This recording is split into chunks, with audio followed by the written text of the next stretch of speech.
오늘 이야기할 이 기업은 전 세계에서 가장 잘 나가는 프라이드 치킨을 만드는 곳인데요. 한국에서는 이런 불만이 있죠. 맛있긴 한데 짜! 이 집 치킨 꽤 짭짤합니다. 때문인지 치킨 르네상스를 연 한국에서 이곳의 입지는 좁은 게 사실이죠. 바로 KFC입니다. 푸근하고 다정해 보이는 외모의 이분, KFC 할아버지라고 부르죠. KFC의 창업자 샌더스 대령입니다. 그런데 이 사람 외모와 달리 성질이 정말 보통이 아닙니다. 동료들이랑 주먹 다툼하는 건 귀여운 수준이고요. 고객한테 욕하고 사업 경쟁자와 총질까지 합니다. 뒤에 가서 얘기하겠지만 아주 막 훌륭한 경영자도 아니었습니다. 그럼에도 한때는 맥도날드보다 잘 나가는 최고의 프랜차이즈였죠. 미국식 치킨을 전 세계에 퍼뜨린 대단한 프랜차이즈지만 이 기업에게도 흑역사는 있었습니다.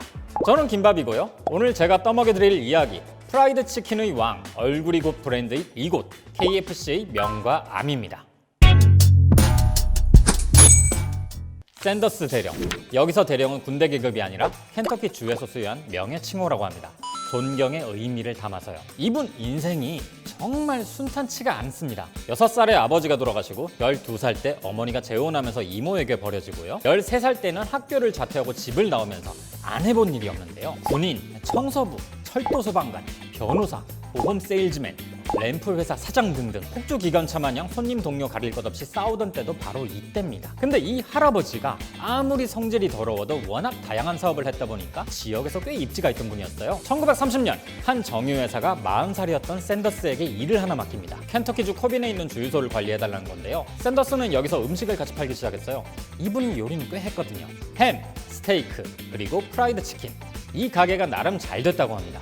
그리고 10년 뒤인 1940년 지금의 KFC를 만든 특제 레시피를 만들고 압력솥에 닭고기를 튀겨서 선보였어요. 이게 당시엔 굉장히 획기적이었습니다. 마리당 30분이나 걸리던 닭튀김 조리 시간이 압력솥에다 튀기면서 8분으로 줄어들거든요. 줄어든 시간만큼 많이 팔 수 있으니까 이득인 거죠. 2차 대전을 겪으면서 풍파가 있긴 했지만 식당 장사는 꾸준히 잘 됐고요. 이때 샌더스가 요리에 대한 자부심이 차올랐는지 이런 생각을 합니다. 자신의 치킨 레시피를 프랜차이즈화해야겠다. 이때가 1950년의 일입니다. 이 샌더스는 전국 레스토랑 협회 워크숍에 매년 빠지지 않고 참석했었는데요. 갔다가 돌아오는 길에 보이는 아무 식당에 들러 영업을 합니다. 이건 내가 개발한 치킨인데 만드는데 8분밖에 안 걸리고 맛도 기가 막히다.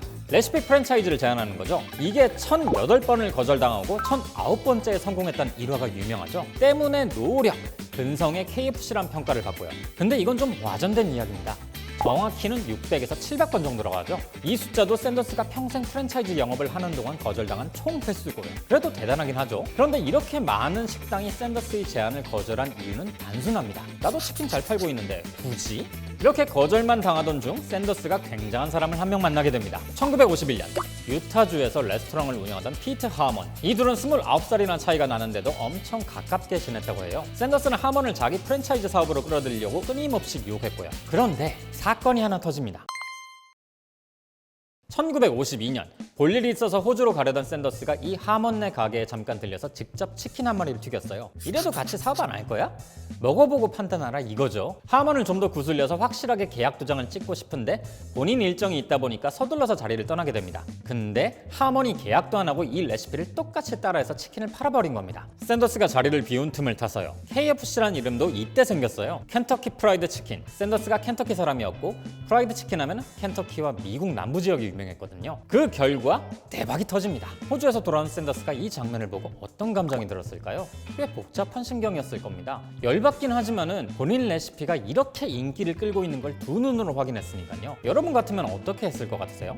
바로 손절각 잡았을지도 모르죠. 그런데 이 한성질머리 하는 샌더스가 욕 한마디 하지 않고 하먼과 프랜차이즈 계약을 맺습니다. 게다가 유타주 전체에 대한 권리를 주는 지역 독점 계약을 맺었어요. 나쁘게 보진 않았던 거죠. 하먼과의 이 대대적인 계약은 KFC의 첫 프랜차이즈 매장 그 이상의 의미가 있습니다. 이후 하먼이 KFC에서 큰 역할을 하거든요. 이건 이따가 다시 말씀드릴게요. 하먼이 치킨을 팔기 시작한 이후 전년 대비 3배 이상 초대박 매출이 납니다. 이때부터 샌더스와 계약을 맺는 레스토랑들이 조금씩 늘어났고요. 근데 사실 이때만 해도 샌더스가 적극적으로 영업을 하지는 않았거든요. 하지만 여기서 중요한 사건 하나가 벌어집니다. 1956년 샌더스가 직접 영업하던 가게에서 조금 떨어진 곳에 고속도로가 들어섭니다. 차가 다 거기로 빠지니까 샌더스의 레스토랑이 있는 도로엔 사람이 다니지 않기 시작한 거죠. 매출은 반토막이 났고요. 결국 눈물을 머금고 본인의 레스토랑을 7만 달러에 매각합니다. 이것도 세금 같은 자잘한 지출을 빼고 나니까 남는 게 없었다고 해요. 그렇게 65살이 된 샌더스에겐 얼마 안 되는 돈 몇 푼과 월 105달러의 연금이 전부였다고 합니다. 발등에 불이 떨어졌죠. 가게는 없어졌지만 켄터키 프라이드 치킨은 남아있으니까 이거라도 확장해야겠다는 결심을 한 겁니다. 그렇게 또 거절을 당하다가 인디애나주에서 식당 여러 개를 운영하던 필 클라우스를 찾아갑니다. 둘도 꽤 친한 사이였거든요. 클라우스는 본인 레스토랑의 총책임자인 데이브 토마스를 불러서 회의를 합니다. 위기의 켄터키 프라이드 치킨을 어떻게 할 것인가? 켄터키 프라이드 치킨을 팔까 말까? 근데 토마스 반응은 별로 안 좋았다고 해요. 치킨은 이미 팔고 있는데 굳이 이거 팔아야 해요? 그런데 이 켄터키 프라이드 치킨에는 특장점이 있죠. 엄청나게 짧은 조리 시간. 클라우스는 이거면 더 많은 치킨을 팔 수 있을 거란 생각이 든 겁니다. 결국 샌더스의 치킨을 팔게 되는데 역시나 대박이 납니다. 이 정도면 맛 하나는 보장했던 것 같네요. 덕분에 다른 지역에까지 입소문이 나기 시작했어요. 오하이오주의 유명 레스토랑 오너도 이 KFC의 가맹을 시작했거든요. 본격적인 성장이 시작된 겁니다. 그럼 샌더스는 뭘 했을까요? 사장 직함을 달고 있긴 한데 일반적인 사장님과는 좀 다른 일을 합니다. 새로운 가맹점주를 섭외하고 가맹점을 돌아다니면서 본인의 레시피를 관리하고 장사는 잘하고 있는지 매장 운영은 잘하고 있는지 지금으로 치면 슈퍼바이저 역할을 한 겁니다. 사장이 이러고 있는데 그럼 KFC는 대체 어떻게 돌아간 걸까요? 먼저 피터 하머니입니다. 직원 교육 매뉴얼, 운영 매뉴얼, 조리 가이드를 만들어서 배포한 게 다 피터 하머니였거든요. 그리고 왠지 보기만 해도 든든한 이 치킨 버켓, 이것도 피터 하머니 개발했고요. 또 샌더스의 딸인 마가렛이 굉장한 아이디어를 하나 냅니다. 당시 미국엔 텔레비전이 본격적으로 보급되던 때였는데요. 이때부터 텔레비전을 보면서 밥을 먹는 일종의 문화가 생깁니다. 이걸 노리고 테이크아웃 전용 매장을 차릴 준비를 한 거죠. 집에서 텔레비전을 보면서 치킨을 먹어라 이겁니다. 그렇게 58년 플로리다의 첫 독립매장이 등장했는데요. 이때부터는 그냥 레스토랑에서 먹는 치킨 메뉴가 아닌 KFC 매장 자체가 유명해지기 시작했어요. 그리고 데이브 토마스는 회전하는 치킨 버켓 조형물, 이걸 심벌처럼 만들어서 사람들을 끌어모았고요. KFC 치킨을 만든 건 샌더스지만은 KFC라는 기업을 만든 건 이 세 명의 공이 컸죠. 1965년 KFC는 600개의 매장을 거느리는 거대한 프랜차이즈가 됩니다. 그런데 기업이 너무 커져도 문제입니다. 600개의 매장을 관리하기엔 힘이 붙이는 거죠. 게다가 당시 샌더스의 나이는 74세, 고령의 할아버지가 됐고요. 이때 한 사람이 샌더스를 찾아옵니다. 변호사였던 존 브라운. 원래는 이 사람을 KFC 부동산 관리자로 스카우트하려고 했는데요. 브라운이 이 기업을 분석했더니 이런 생각이 듭니다. 여긴 부동산보다 시급한 게 따로 있다. 샌더스가 영업 사운드 없이 혼자 프랜차이즈를 확장하려고 길을 쓰는 걸 보고 있으니까 인력 낭비다 싶은 겁니다. 사장이 이 시간에 다른 데 집중하면 KFC가 더 성장할 수 있다는 판단이었죠. 그렇게 브라운이 KFC를 인수하기로 마음을 먹습니다. 200만 달러예요. 그리고 샌더스를 회사 고문에 앉혔어요. KFC가 새로운 시대를 맞이한 겁니다. 브라운이 KFC를 인수하자마자 한 일이 뭘까요? 프랜차이즈 수수료를 인상합니다. 3%로요. 그리고 이 돈으로 엄청나게 광고를 때렸어요. 치킨 품질이 좋은 건 이미 12년 동안 확인된 거니까 여기다 광고만 하면 매출에 날개를 달 거란 예상이었죠. 광고 모델은 당연히 샌더스 대령입니다. 소비자들에게 친숙하게 다가가서 어필하는 거죠. 지금으로 치면 더본코리아의 백종원 대표 같은 역할입니다. 지금이야 창업자가 전면에 나서는 홍보 방식은 흔하지만은 당시엔 샌더스가 거의 최초였거든요. 소비자들도 이 방식이 너무나 신선한 겁니다. 실제로 샌더스는 20세기 당시 미국을 상징하는 아이콘이 됐고요. 그리고 나선 프랜차이저의 핵심인 동일한 퀄리티, 이걸 유지하기 위해 KFC의 상품과 시스템은 전 매장을 통일시킵니다. 프랜차이즈 편에서 말씀드렸지만 이게 굉장히 중요한 과정이죠. 회사 이름도 켄터키 프라이드 치킨 주식회사가 되면서 우리가 아는 KFC가 된 겁니다. 주식시장에까지 상장했는데요. 주식이 막 빵빵 터지니까 액면 분할까지 했는데도 69년에는 주당 55달러를 넘깁니다. KFC가 지금의 테슬라 같은 거였죠. 주식을 가지고 있었던 직원들과 가맹점주들이 덕분에 떼부자가 되었고요. 물 들어올 때 노젓는다고 일본, 홍콩, 호주, 남아공까지 진출하면서 전 세계에 KFC를 세우기 시작하죠. 70년 당시 KFC 매장 수는 약 3,000개. 당시 맥도날드가 1,000개를 겨우 넘긴 것에 비하면 KFC가 엄청 대단하긴 했던 겁니다. 그런데 여기서 이전과 비슷한 문제가 하나 터집니다. 이젠 존 브라운마저도 KFC의 성장 속도가 감당이 안 되는 거죠. 브라운은 전문 경영자가 아니었거든요.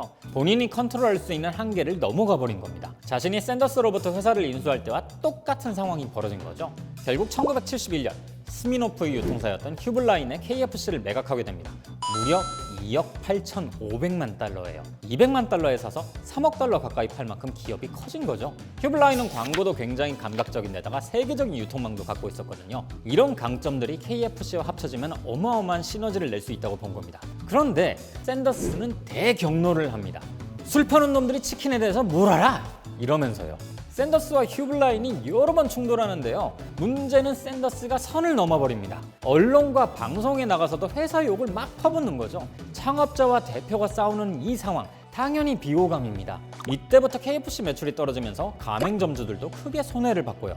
이 샌더스의 분노는 크리스피 치킨을 출시했을 때가 절정이었습니다. 그건 내 치킨이 아니야! 이거죠. 지금 KFC 대표 치킨 중 하나가 크리스피 치킨인 걸 생각하면 재밌는 부분이죠. 샌더스의 이 기행과 휴블라인의 미숙한 경영, 이때를 기점으로 기업 KFC는 정체합니다. 이 순간을 놓치지 않고 맥도날드가 KFC를 추월하고요. 이 파국적인 대혼란기는 70년대 후반 들어서야 조금 잠잠해졌어요. 죽음이 가까워진 샌더스가 좀 부드러워지기도 했고요. 또 휴블라인이 샌더스의 불만을 조금씩 받아들여주기 시작했거든요. 1980년 샌더스 대령이 세상을 떠납니다. 샌더스가 대단한 사람인 건 맞습니다. 제가 돈슐랭에서 여러 기업들 다루면서 이런 이야기를 많이 했죠. 훌륭한 경영자였다. 대세를 잘 읽었다. 타이밍이 딱 맞았다. 샌더스는 근데 사실 그렇게까지 좋은 경영자는 아니었습니다. 물론 그의 엄청난 레시피가 없었더라면 이렇게까지 성장하진 않았겠지만 그를 둘러싼 훌륭한 인재들이 벌인 많은 일, 그리고 잘 맞아떨어진 타이밍, 이런 것들이 맥도날드에 버금가는 프랜차이즈 제국을 만드는 데 기여했죠. KFC는 여러 기업을 거쳐 지금은 펩시 패스트푸드 브랜드 자회사 염브랜드 소속 브랜드입니다. 개인적으로는요, 전성기 때 확 더 나갈 수 있었을 거라 보는데요. 주인이 너무 자주 바뀌는 바람에 좀 아쉽긴 합니다. 하지만 미국 안에서 치킨과 치킨 햄버거라는 분야에서는 여전히 탑입니다. 전 세계에 미국식 치킨을 전파한 개척자기도 하고요. 앞으로 이 KFC 할아버지를 마주칠 땐 오늘의 돈슐랭을 기억해 주시길 바라면서 저는 그럼 다음에 다시 뵙겠습니다.